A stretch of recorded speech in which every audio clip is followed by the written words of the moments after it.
দেশের বাজারে আবারও স্বর্ণের দাম বাড়ানোর সিদ্ধান্ত নিয়েছে বাংলাদেশ জুয়েলার্স অ্যাসোসিয়েশন বাজুস।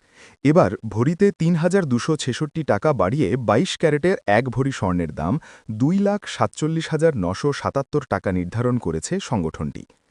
বুধবার ১ এপ্রিল সকালে এক বিজ্ঞপ্তিতে এ তথ্য জানিয়েছে বাজুস। নতুন এ দাম আজ সকাল ১০টা থেকেই কার্যকর হবে। বিজ্ঞপ্তিতে বলা হয়, স্থানীয় বাজারে তেজাবি স্বর্ণের মূল্য বেড়েছে, ফলে সার্বিক পরিস্থিতি বিবেচনায় স্বর্ণের নতুন দাম নির্ধারণ করা হয়েছে। নতুন দাম অনুযায়ী দেশের বাজারে প্রতি ভরি অর্থাৎ ১১.৬৬৪ গ্রাম ২২ ক্যারেটের স্বর্ণের দাম পড়বে ২,৪৭,৯৭৭ টাকা। এছাড়া ২১ ক্যারেটের প্রতি ভরি ২,৩৬,৭২১ টাকা, ১৮ ক্যারেটের প্রতি ভরি ২,০২,৮৯৫ টাকা এবং সনাতন পদ্ধতির প্রতি ভরি স্বর্ণের দাম ১,৬৫,২৭৯ টাকা নির্ধারণ করা হয়েছে।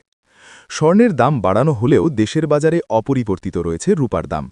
বর্তমানে ২২ ক্যারেটের প্রতি ভরি রূপা বিক্রি হচ্ছে ৫,৭১৫ টাকায়।